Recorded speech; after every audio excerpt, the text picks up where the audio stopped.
Hola, ¿qué tal? Buenas noches. Un saludo a toda la comunidad que sigue esta página que se llama Bioquímica y Biología Molecular.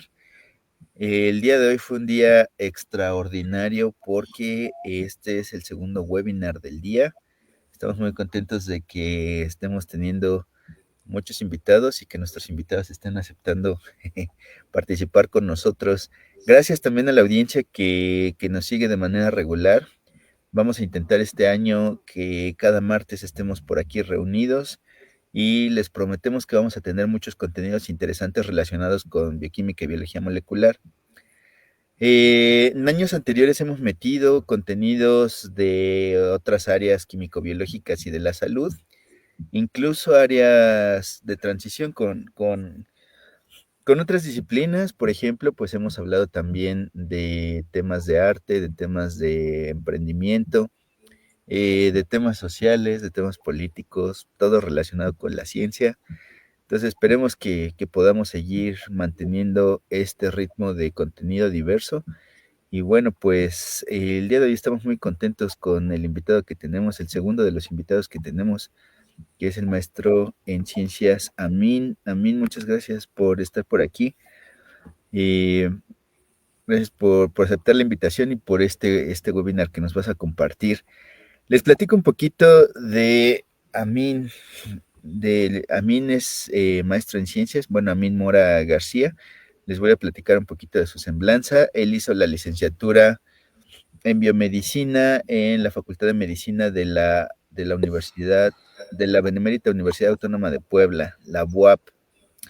Hizo la tesis de licenciatura en el Laboratorio de Microbiología Molecular del Centro de Detección Biomolecular bajo la dirección de la doctora Cristina Lara Ochoa. En este proyecto se estudió la regulación bacteriana de una cepa patógena. O sea, desde entonces también está trabajando estos temas. Y posteriormente entró a la maestría en ciencias bioquímicas en el Instituto de Fisiología Celular de la UNAM, instituto vecino, aquí nos queda súper cerquita, en el Departamento de Genética Molecular bajo la dirección de la doctora Berta González Pedrajo, a quien por cierto le acabamos de entregar un inyectosoma impreso en 3D bastante bonito. A ver si podemos subir algunas fotos aquí en la página, quedó muy bien. Eh, Amin en su proyecto de maestría estudió la interacción de los componentes del complejo del ATPasa de la jeringa molecular de la cepa de Escherichia coli enteropatógena. Paralelamente, impartió clases en biología molecular como profesor invitado de la licenciatura en neurociencias de la UNAM, que por cierto tiene convocatoria abierta. Si alguien de la audiencia está aquí, la licenciatura en neurociencias de la UNAM está ahorita con convocatoria abierta. Dentro de mi formación, perdón, dentro de la formación también realizó un diplomado de comunicación y divulgación de la ciencia, avalado por el Instituto de Flora, Fauna y Sustentabilidad, AC. También es parte del comité organizador de la edición 2025 del evento Enfoques para afrontar la resistencia a los antimicrobianos, celebrado en Instituto de Química de la UNAM. Por cierto, ya en este foro habíamos hablado de justamente esta organización que tiene Instituto de Química, de enfoques RAM, de los enfoques de resistencia a antimicrobianos. Ya por ahí pudimos hablar con el doctor Armando Hernández, que también dio un seminario web por acá. Entonces, bueno, pues qué interesante, Amin. Muchísimas gracias. Por cierto, todavía no empezamos y ya nos llegó un saludo del Instituto de Química de Selene García Reyes. Gracias, gracias por seguirnos por acá. Y bueno, pues Amin, muchas gracias por estar por aquí. La audiencia es tuya y como sabes, el formato es que te vamos a dejar presentar sin interrumpirte, y todas las personas que quieran hacer llegar algún comentario o alguna pregunta lo pueden hacer en los comentarios del video, y al final vamos a hacer una breve discusión de estas preguntas. Y bueno, pues cualquier cosa que quieran hacerle llegar a mí, pues por aquí lo vamos a tener presente, ¿sale? Muchísimas gracias y bueno, a mí te dejo con la audiencia. Bienvenido otra vez.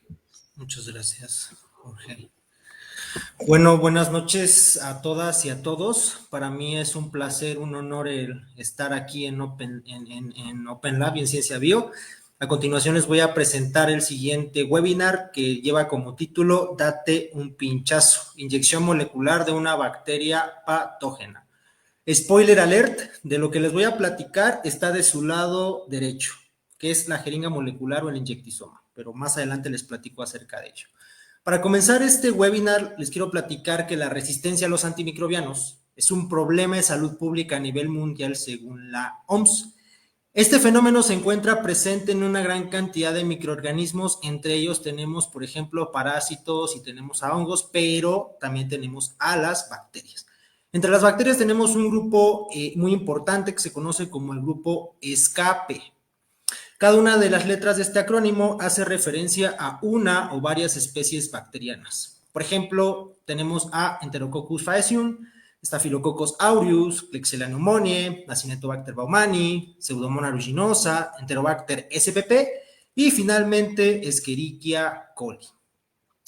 Bueno, según datos del año 2019, reportaron que este grupo en particular, el grupo escape, causó el 70% de las muertes asociadas a la resistencia a los antimicrobianos, lo cual equivalió en ese momento al 10% de todas las muertes mundiales reportadas en este año.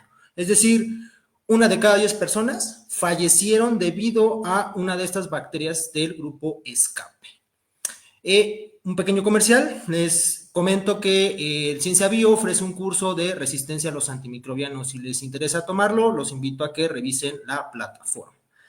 A continuación, bueno, les quiero presentar justamente que las bacterias tienen diferentes estrategias para afrontar esto de la resistencia a los antimicrobianos y evitar ser eliminadas.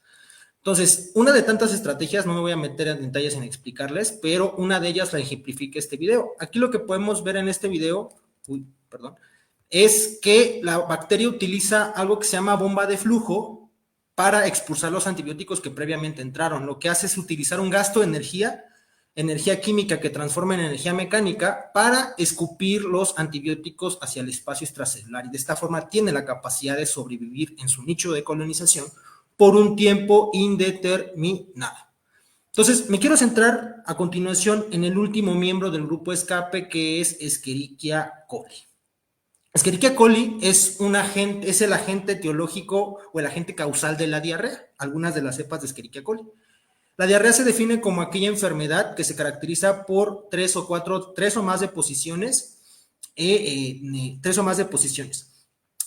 diarrea, además, es la segunda causa de muerte en niños menores de 5 años a nivel mundial según la OMS, datos del 2019. Asimismo, esta misma organización reportó que en el año 2010 se causaron 63,000 defunciones debido a este padecimiento. A continuación les quiero platicar un poco de los patotipos, de los diferentes Escherichia coli diarreogénicas que tienen la capacidad justamente de causar este cuadro. Entonces, tenemos alrededor de 7 patotipos. El primero de ellos es Escherichia coli enteropatógena EPEC para los cuates, Escherichia coli enterohemorrágica EHEC. Estas dos se caracterizan por formar una copa o pedestal debajo del sitio de unión de la bacteria, que es gracias a la polimerización de los filamentos de actina que forman parte del citoesqueleto de la célula hospedera. Cabe señalar que todos estos patotipos colonizan principalmente al sistema digestivo, es decir, por ejemplo, al intestino delgado o al intestino grueso, dependiendo del patotipo, es un nicho de colonización. También tenemos a Escherichia coli enteroagregativa EAEC, que se caracteriza por presentar un fenotipo de ladrillo apilado.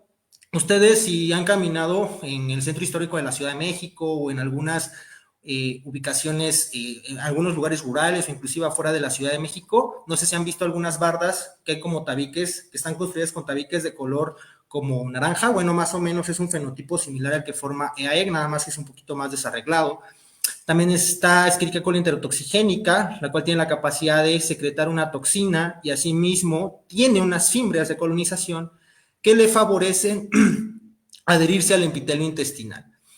Tenemos a Escherichia coli difuso adherente, la cual tiene un fenotipo de adherencia difusa, Escherichia coli adherente invasiva, la cual tiene la capacidad de unirse a través de un pili a un receptor específico del enterocito, entrar al epitelio intestinal, Después es fagocitada por un macrófago, pero tiene diferentes factores de virulencia que le permiten escapar del macrófago. Posteriormente está Escherichia coli enteroinvasiva, la cual igual tiene la capacidad de, a través de un fenómeno de transitosis, atravesar el epitelio, es fagocitada por el macrófago y después tiene la capacidad de escapar de dicho macrófago. Entonces, aquí me quiero centrar de todos estos patotipos de Escherichia coli, principalmente en uno, en Escherichia coli enteropatógena o EPEC para los cuates.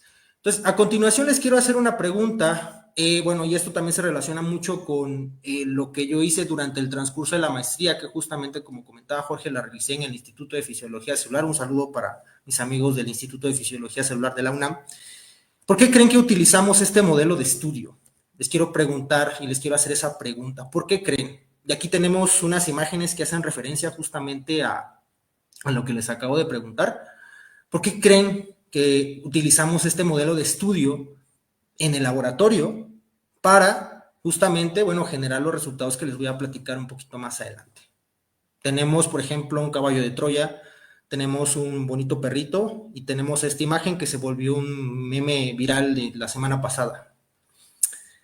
Bueno, en lo que contestan la encuesta o la pregunta, ahí les van algunas pistas, ¿no? ¿Para qué creen que se usó el caballito de Troya? De hecho, a Escherichia coli, y eso viene mucho de una anécdota de una de mis grandes mentoras de la UAP, donde realicé la licenciatura, nos decía que las cepas de coli eran como los caballitos de Troya de laboratorio, porque son como los caballitos de guerra que normalmente ocupamos, ¿no? Pero bueno, en lo que piensan, les digo, la respuesta es, aquí se aplica las 3 Bs, es decir, bueno, bonito y barato.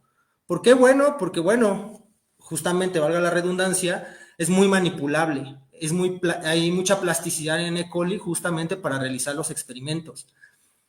Bonito, porque justamente este modelo además permite, debido a los factores de virulencia que tiene y a que se maneja en un laboratorio de nivel de bioseguridad 1-2, esos resultados que se generen en dicho modelo son extrapolables a otro modelo, por ejemplo, Pseudomonas aeruginosa o Klebsiella pneumoniae, que tienen el inyectisoma, que es lo que les voy a platicar más adelante. Y barato porque justamente, bueno, a comparativa de otros modelos como modelos animales o modelos eucariontes, pues es mucho más asequible utilizar este tipo de bacterias. Entonces, siguiendo con la presentación, justamente les quiero hablar más de Escherichia coli enteropatógena EPEC, de la cual me enamoré desde que inicié mi proyecto de licenciatura en el Centro de Detección Biomolecular, aunque estudié un mecanismo diferente a lo que les voy a platicar en este momento. Lo que vemos aquí de este lado, de su lado derecho, es una hermosa, magnífica, preciosa inmunomicroscopía, una microscopía, perdón, de inmunofluorescencia. Aquí podemos observar de color azul el material genético de la célula eucarionte. Esto es una línea celular. Asimismo, el material genético de la bacteria. Mientras que de color rojo, rojo-rosado, lo que podemos observar son estos pedestales que les comenté que forma EPEC debajo del sitio de unión de la bacteria. Y de color verde se observa a una proteína que se llama intimina. Es una adhesina que le permite a la bacteria, como lo dice su nombre, adherirse a su nicho de colonización. Y no se ve ahí muy bien, pero de color como amarillo se ve otra proteína que se llama TIR, de las cuales les voy a platicar en la siguiente diapositiva.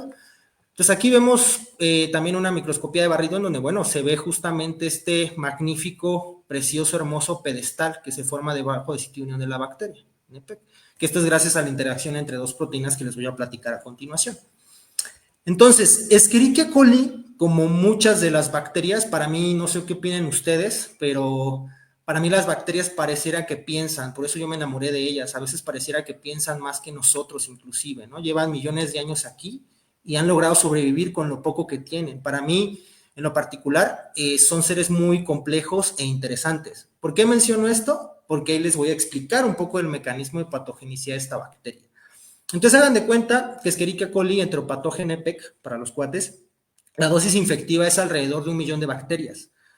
Entonces imagínense pasar desde la boca hasta el intestino delgado, que es el nicho de colonización. Yo me gusta hacer mucho esta analogía. Hagan de cuenta, si ustedes han tenido la oportunidad y la fortuna de venir a Ciudad Universitaria a darse una caminada, si no lo han hecho, se lo recomiendo. ¿Qué pasa? Si ustedes se vienen yo hago la analogía, es como si estuvieran de Ciudad Universitaria y atravesaran toda la Ciudad de México, ejemplo, hasta el Estado de México, Tlalnepantla. Pues más o menos es lo que tiene que recorrer la bacteria para llegar a su nicho de colonización y establecerse exitosamente. Entonces, supongamos, EPEC ataca principalmente a niños menores de 5 años. Hagan de cuenta que hay un alimento contaminado que lamentablemente la mamá de un niño no pudo lavar, no pudo descontaminar, el niño se la comió y se comió alrededor de 1 millón de bacterias. Entonces, se comió, se formó el bolo alimenticio, pasó a través del esófago, el estómago, resiste pH alrededor de 3.5, si no mal recuerdo, pasa todo ese tracto hasta llegar al intestino delgado. Y obviamente algunas bacterias tienen que morir en el camino, pero ingeniosamente tiene mecanismos que le permiten sobrevivir esas condiciones adversas. Entonces hagan de cuenta que ya llegó feliz y contenta EPEC al primer tercio del intestino delgado. Entonces, ¿qué va a pasar?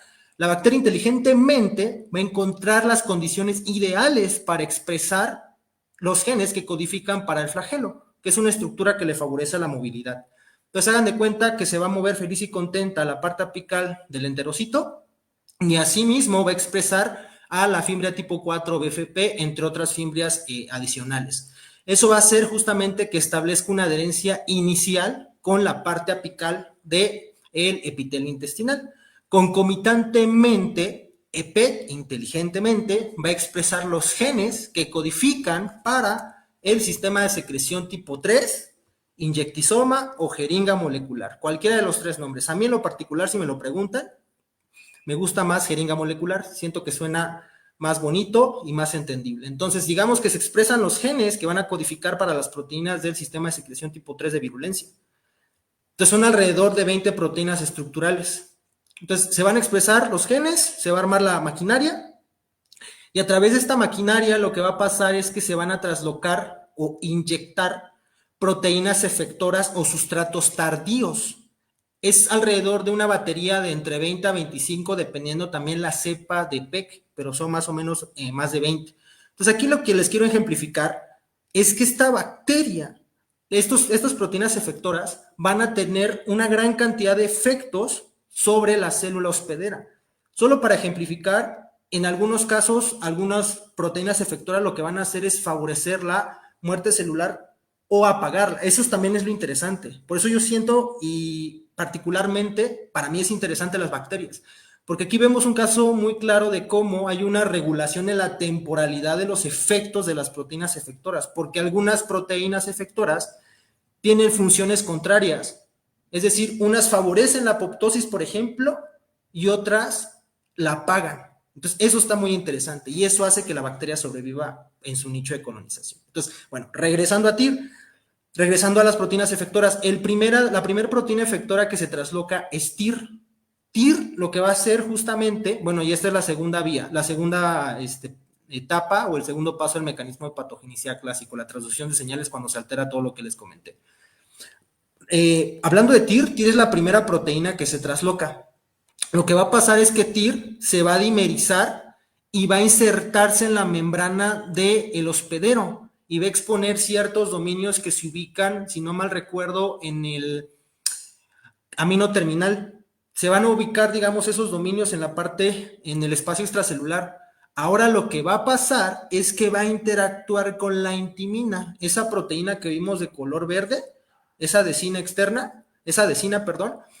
Esta interacción entre intimina y TIR van a justamente a favorecer, este contacto o esta adherencia íntima, el tercer paso, va a favorecer que se recluten una gran cantidad de proteínas del citoesqueleto de la célula hospedera, que finalmente van a llevar a que se polimerice la actina y se forme justamente ese pedestal precioso que les mostré en la diapositiva pasada.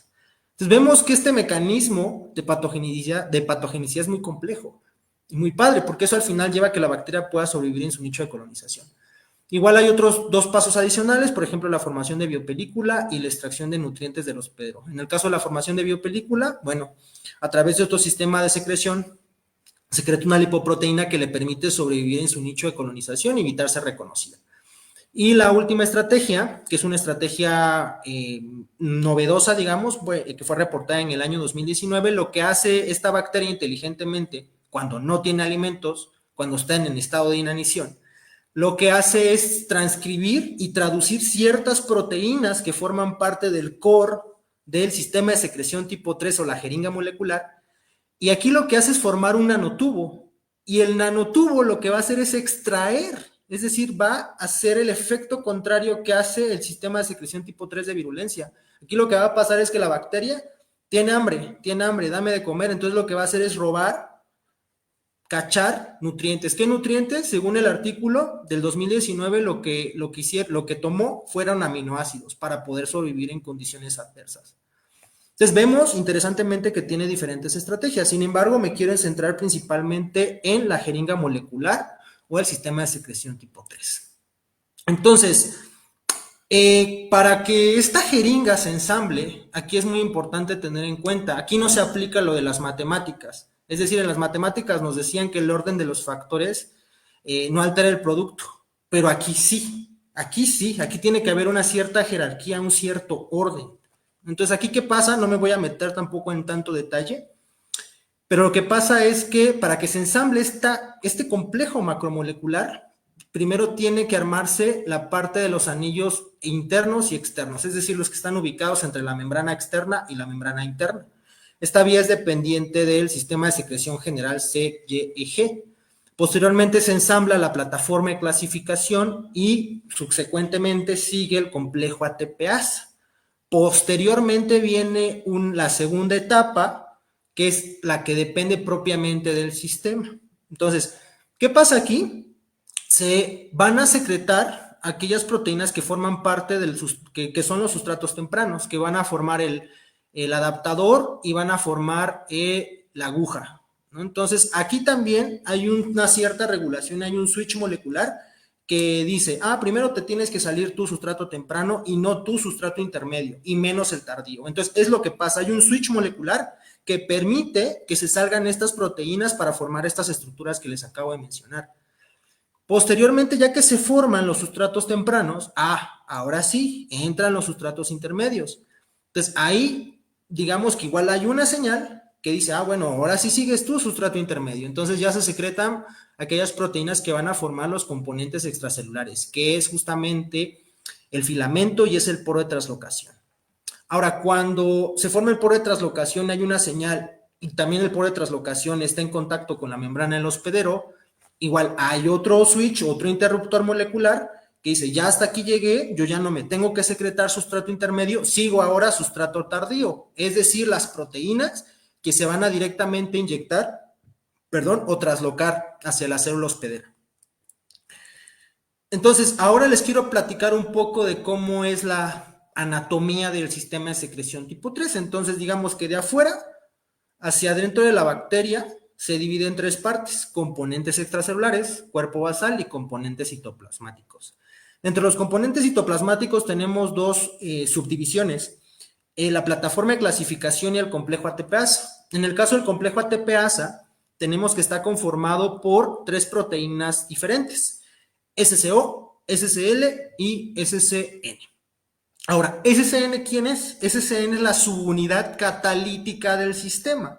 Es decir, es la que se encarga directamente de hidrolizar, de romper el ATP. Ahora, SCL es como si fuera el freno de mano. Ese freno que hay luego en los coches, pues justamente es más o menos la analogía con SCL. Lo que hace SCL es inactivar a la subunidad catalítica, inhibirla. Y SCO es como si fuera el acelerador, es decir, es el activador de SCN, la subunidad catalítica. Entonces, ¿cuáles son las funciones del complejo ATPasa? Hay varias, pero entre las principales les puedo mencionar las siguientes: reconocimiento del complejo chaperona-sustrato, la disociación de la chaperona y el desplegamiento del sustrato para su posterior secreción. Entonces, a continuación, justamente les quiero platicar un poco de cómo es esto de que la ATPasa va a reconocer al complejo chaperona-sustrato. Entonces, una chaperona es una proteína que se une con otra proteína y lo que hace es evitar que se agregue en el citoplasma de la bacteria, entre otras múltiples funciones. Una de las más conocidas es HCP, me parece que es una proteína que tiene que ver con el choque térmico. Entonces, hagan de cuenta que ya está formado todo este complejo y el complejo ATPasa en la base del sistema. Ahora lo que va a pasar es que va a llegar el complejo chaperona-SPA. ¿Quién es SPA? SPA es la proteína, se los presento, SPA, audiencia, SPA. SPA es una proteína que forma parte de los componentes extracelulares, específicamente del filamento. Entonces aquí lo que va a pasar es justamente que se va a reconocer el complejo chaperona-sustrato cuando ya está formado el complejo ATPasa.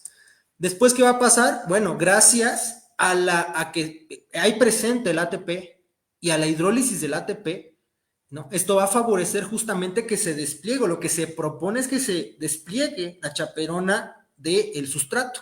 Eso a su vez está acompañado de la rotación, de la generación del torque del activador SCO en contra de las manecillas del reloj. Esto obviamente está acompañado de la unión, hidrólisis y liberación del ADP más fosfato.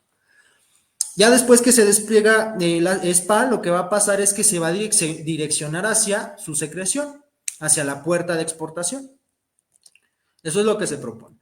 Entonces, ahora a continuación les quiero platicar justamente cómo estudiamos el sistema de secreción tipo 3 en el laboratorio, donde yo hice mi proyecto de maestría en el Instituto de Fisiología Celular. Entonces, de su lado izquierdo les muestro a grosso modo el protocolo para justamente estudiar el sistema de secreción tipo 3. Entonces, lo que se hace es hacer ensayos de proteínas secretadas. ¿Cómo se hacen estos ensayos? Es decir, las proteínas que se secretan dependientes de este sistema.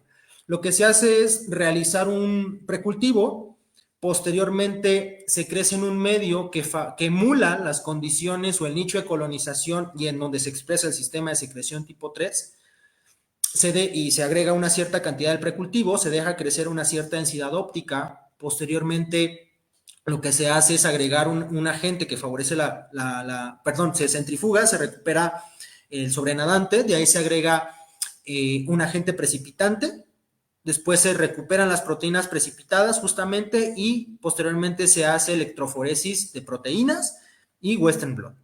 Entonces, ahora aquí en la parte central les muestro justamente el resultado experimental de este ensayo.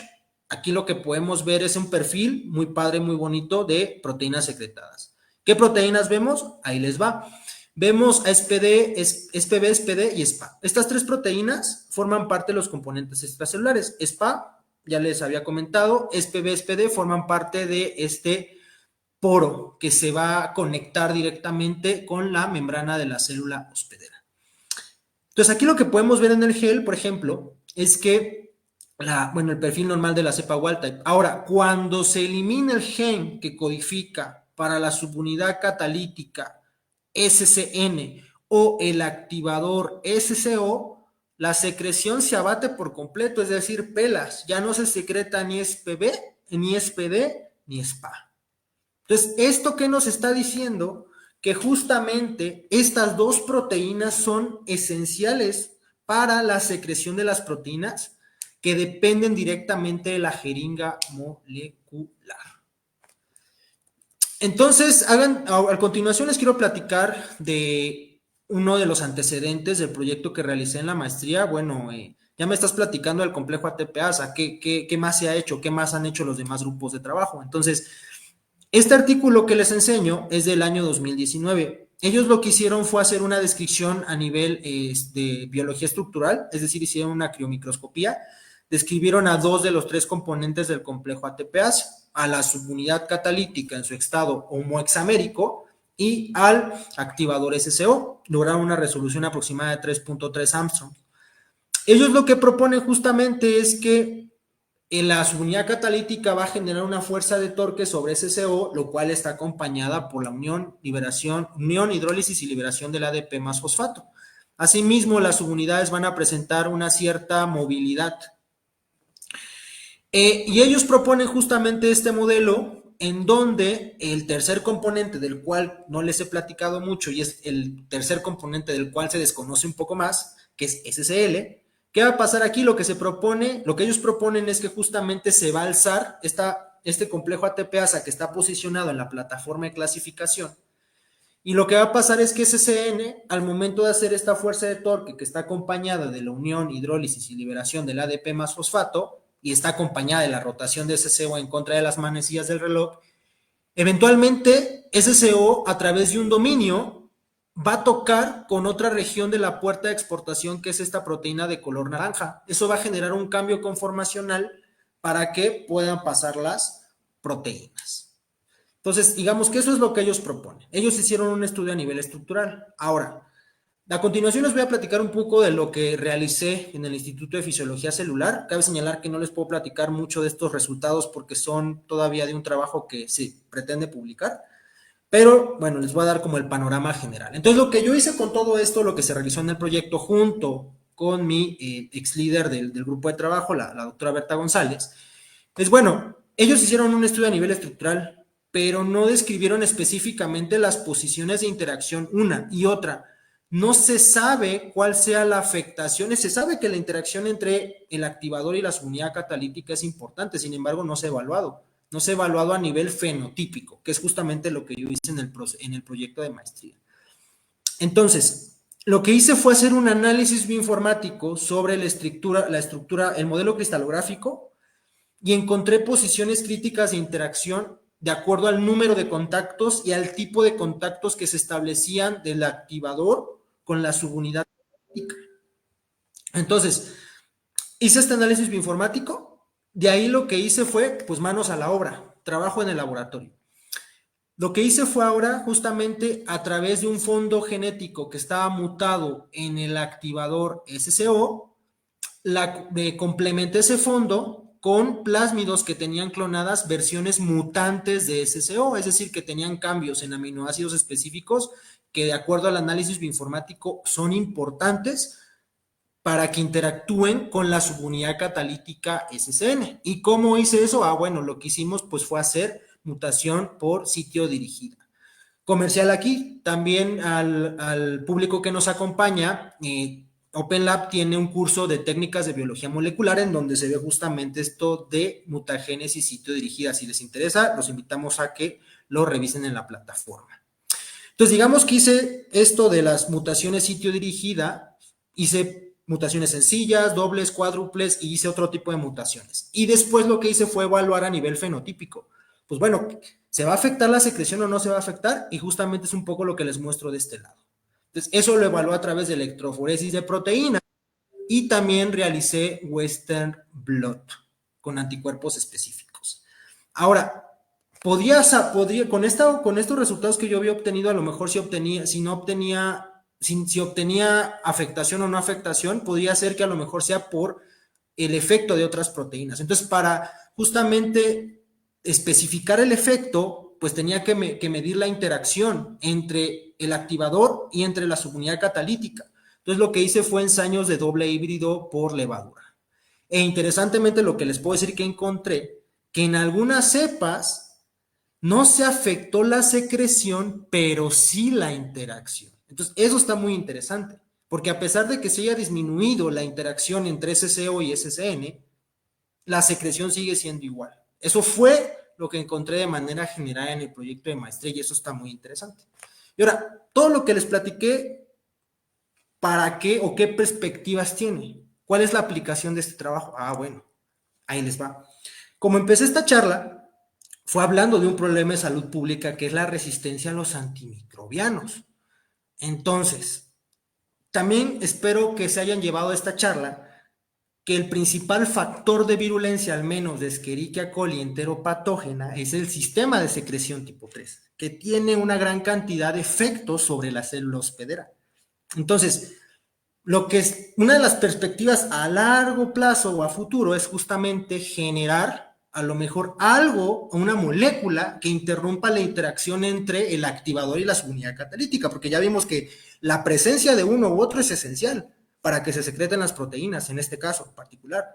Entonces, si hay una molécula que bloquea dicha interacción, pues posiblemente podría ser una diana terapéutica para combatir la resistencia a los antibióticos justo con los antimicrobianos. Entonces, espero que, igual, recomendación para ustedes, los que nos están viendo, cuando les dé una simple gripa, espero que no se estén tomando antibióticos, porque están favoreciendo o están haciendo una presión de selección sobre las bacterias. y por eso es que los antibióticos que tenemos actualmente ya no sirven o no funcionan para combatir a las diferentes infecciones. Entonces, pues eso fue todo de mi parte. Pues quiero agradecer al grupo de trabajo al cual pertenecí, al grupo de trabajo de la doctora Berta González. Ellos son mis ex compañeros de laboratorio, igual a la UNAM y al Instituto de Fisiología Celular.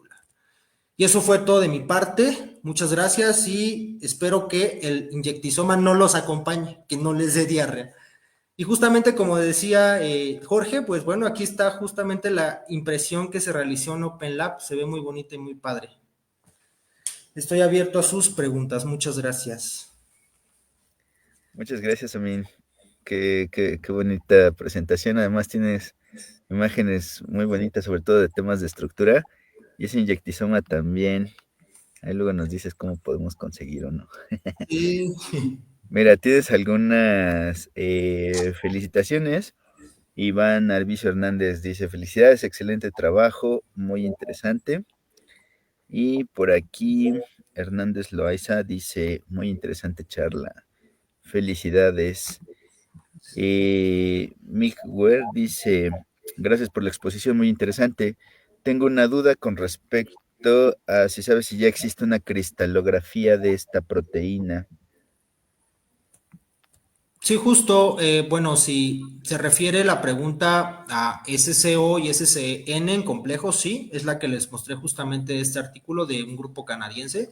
Sin embargo, no existe tal cual, por ejemplo, el modelo cristalográfico del complejo ATPasa completo. Sin embargo, bueno, por ejemplo, y me regreso a la primera filmina de mi presentación, hay modelos de criotromografía justamente que han logrado, digamos, resolver toda la estructura del inyectisoma, pero esto lo hicieron, no este inyectisoma que les muestro aquí es de salmonela, no es de Escherichia coli enteropatógena. Sin embargo, salmonela y Escherichia coli son primas hermanas, entonces se parecen mucho los inyectisomas. Muy bien. Tienes otra felicitación de Natalia, excelente explicación. Y también de Selene, otra vez, Selene García Reyes, muy interesante.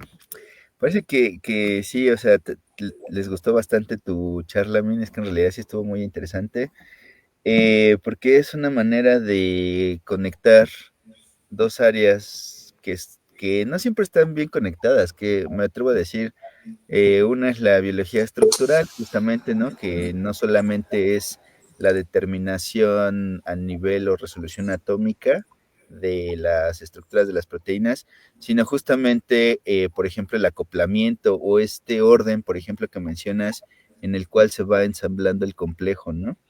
Entonces, por un lado es la biología estructural y por otro lado es pues la biología celular y en este caso en particular como los mecanismos de virulencia eh, y la función que tiene esto, ¿no? Entonces, pues sí, sí es bastante interesante y bastante complejo. A mí yo tenía una pregunta, quería, bueno, por ejemplo, ahora que nos mostrabas con cierto detalle la estructura del ATPasa, ¿qué tan diferente es con respecto a otras ATPasas? Por ejemplo, la mitocondrial de humanos o de levadura, no sé. ¿Son proteínas homólogas o en realidad son ATPasas que no tienen relación filogenética? Claro, muy buena pregunta, George. Muy buena pregunta, Jorge. Mira, ahí hay algo muy interesante que no les comenté justamente como en la perspectiva del proyecto, que es interesante porque estas ATPasas son homólogas a las FATPasas. De hecho, la subunidad catalítica está más o menos conservada con las FATPasas. Por eso se propone como, pero aún más con las ATPasas del flagelo, porque eso también es interesante. El inyectisoma y el flagelo son dos sistemas de secreción. Hagan de cuenta que uno es el de virulencia, que es el del inyectisoma, y otro es el del flagelo, que es el flagelar.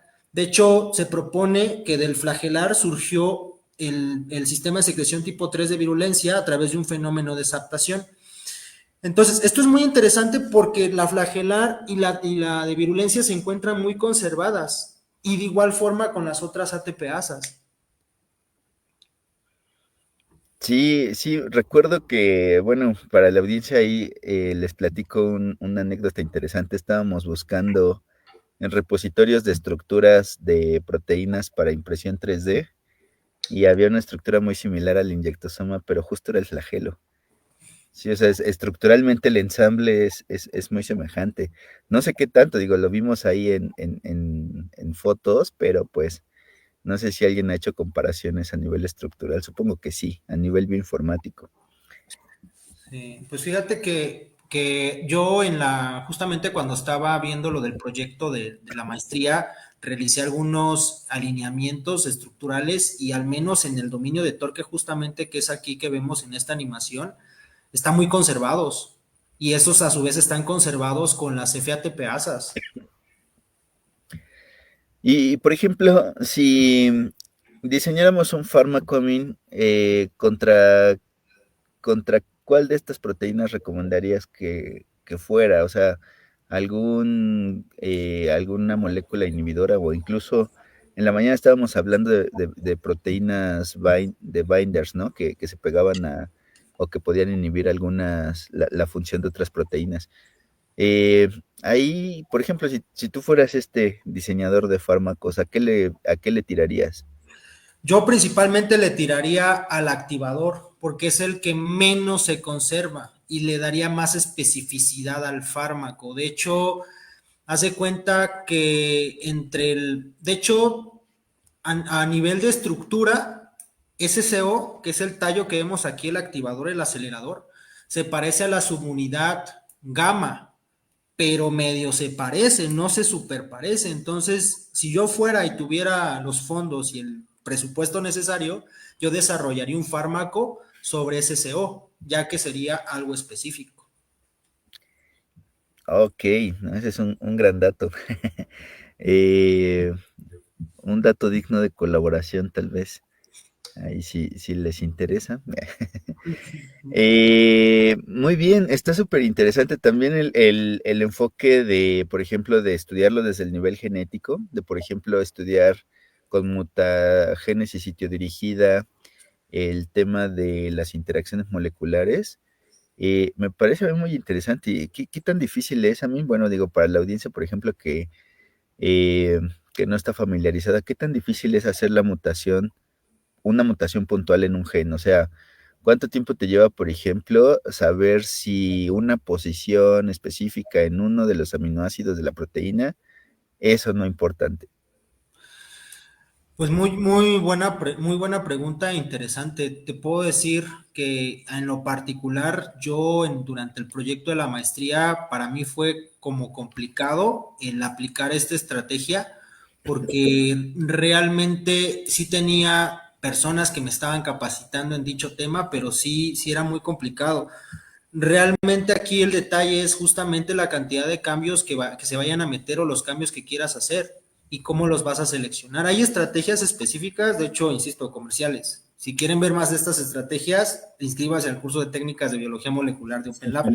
Pero hay ciertas estrategias que te permiten saltarte ciertos pasos, ahorrarte recursos y generar mutaciones. Para que yo les ponga en perspectiva a nuestro auditorio, les puedo decir que yo en 3 meses, que fue la parte final del proyecto de maestría, generé alrededor fueron como unas 20 mutaciones, no, como unas 22, entre mutaciones sencillas, dobles, cuádruples y otro tipo de mutaciones. Súper interesante. Sí, porque, bueno, esa es una pregunta recurrente. Ya en otro seminario web habíamos platicado en qué momento convenía ya de plano pedir un gen nuevo sintético. Pero bueno, en realidad tú estás poniendo una perspectiva bastante alentadora. En realidad en 3 meses puedes hacer unas 20 mutaciones. Es muy buen tiempo, pues. Eh, a mí te proyecto algunas preguntas. Ya llegaron algunas más. Por ejemplo, Claro. Baltasar Aipat dice, en esta temporada seguimos viendo un uso desmedido de antibióticos para infecciones respiratorias virales y sobre todo en bebés. Sin duda esto repercutirá en el desarrollo de la microbiota. Es más bien un comentario. Emanuel Ramírez Barrón dice, excelente presentación, muchas gracias. Una pregunta, ¿este sistema de switch de sustrato aplicaría también para explicar la secreción de moléculas con efectos contrarios? Eh, Fíjate, Manuel, muchas gracias por tu pregunta. Igual es interesante. Fíjate que ahí más bien es per se la actividad de la proteína.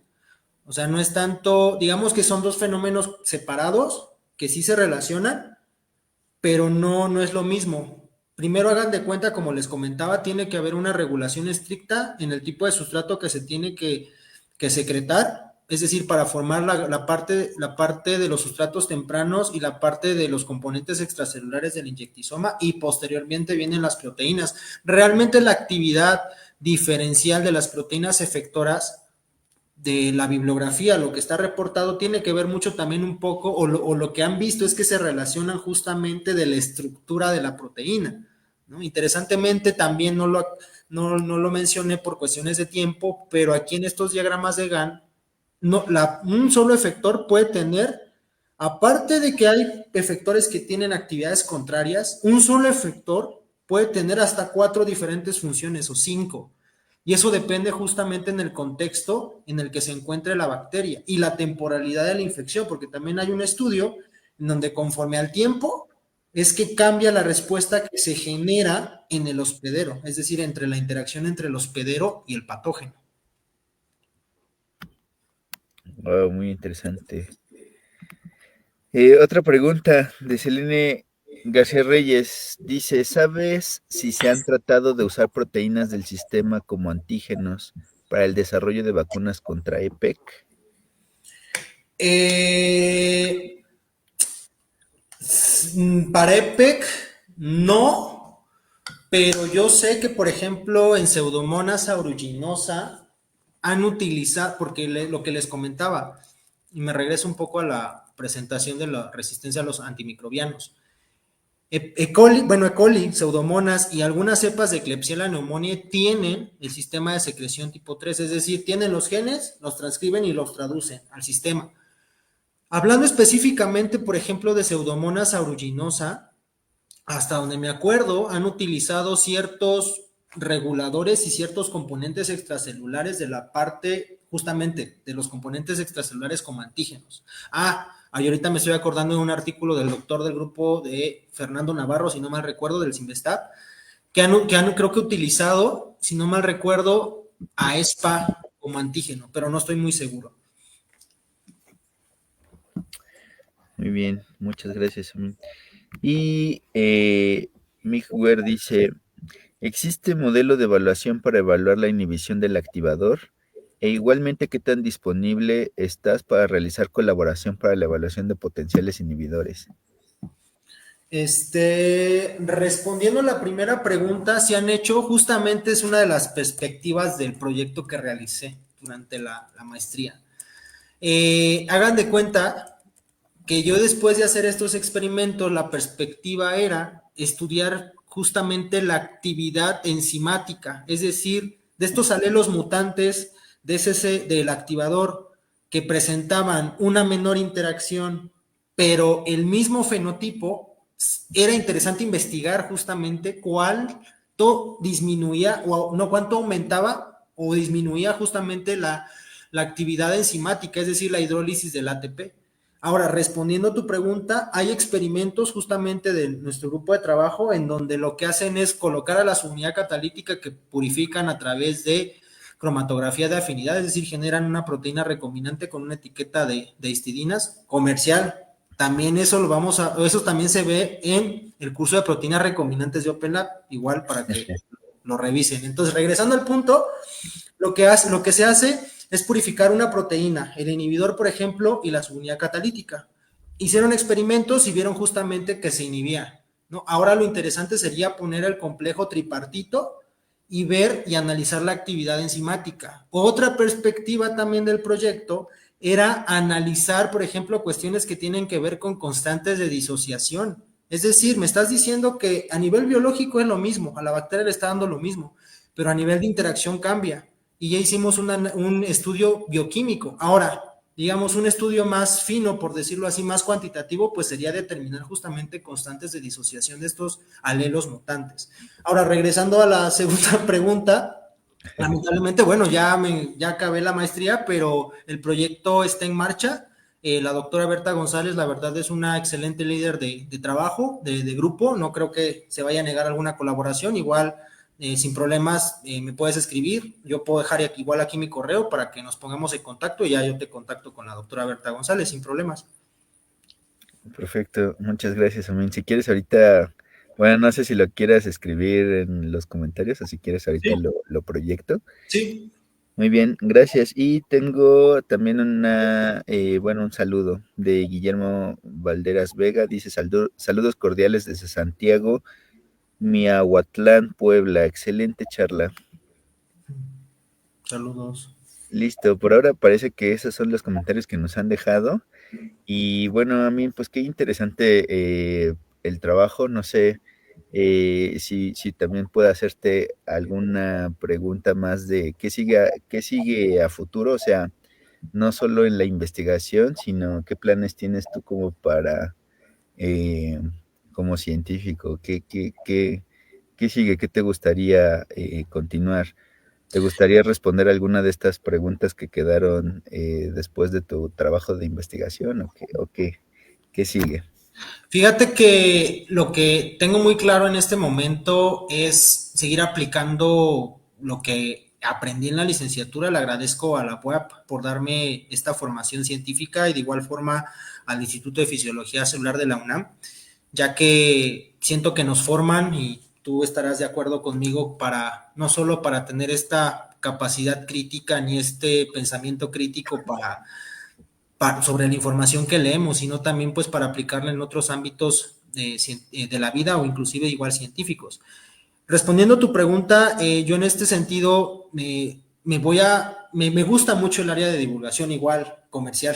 Yo tengo TikTok, si gustan, síganme en mi TikTok, yo me dedico igual a divulgar la ciencia, me encanta, me fascina, porque siento que es un área que en el momento actual está siendo explotada, sí, pero siento que como personas y como líderes de opinión que nos formamos en un área científica tenemos esa responsabilidad con la sociedad de informar acerca de lo que sabemos y las aplicaciones que pueden tener lo que hacemos en el laboratorio, que no solo se quede en un escritorio y en un artículo científico, sino vemos que también hay un trasfondo y que se puede aplicar justamente para entender un fenómeno tan complejo como lo puede ser esto de las bacterias o como puede ser un problema de salud pública como la resistencia a los antibióticos.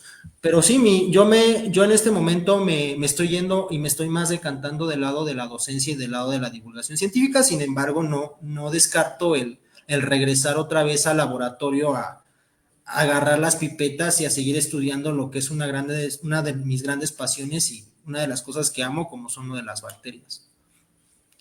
Perfecto, muy bien, Amin, pues qué alentador, muchas gracias. Y bueno, pues con esto estamos terminando, me parece que ya no hay más comentarios. Si quieres compartir tu contacto, Claro. lo puedo proyectar, o el de TikTok, ¿no? Si tienes ahí el link, lo puedes dejar si quieres aquí en el chat y lo proyectamos para que te puedan seguir. Claro, claro. Nada más que tengo que dejar de compartir pantalla, ¿verdad? Eh, no lo sé, no. Bueno, ¿No? si quieres, mándamelo al WhatsApp. Ah, claro, mejor te lo mando al WhatsApp y ya, por favor. Ahí. Ajá, sí, sí, sí. Y ya lo puedo poner. Bueno, pues en lo que nos llega el dato, pues muchas gracias a los que se quedaron hasta el final. Gracias a toda la audiencia que nos sigue.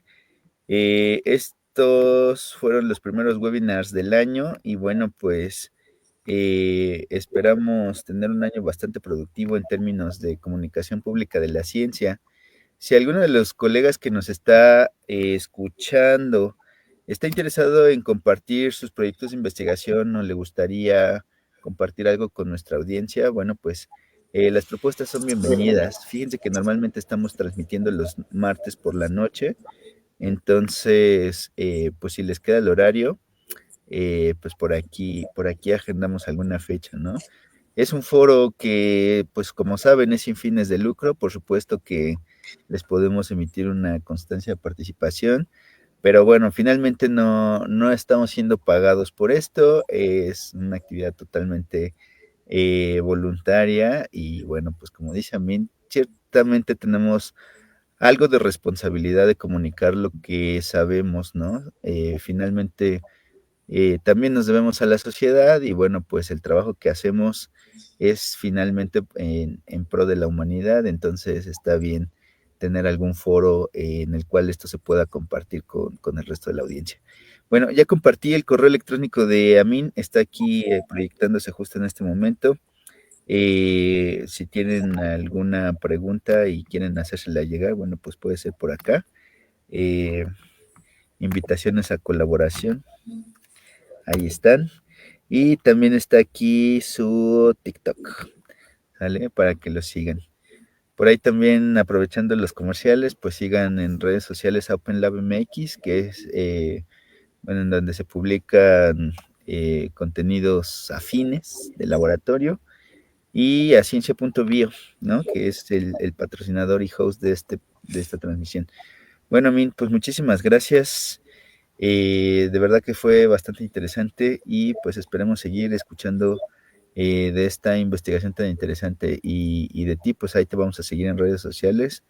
Y bueno, pues muchísimas gracias y nos estamos viendo. Muchas gracias, que pasen buenas noches. Pues saludos a toda la audiencia, nos vemos el siguiente martes.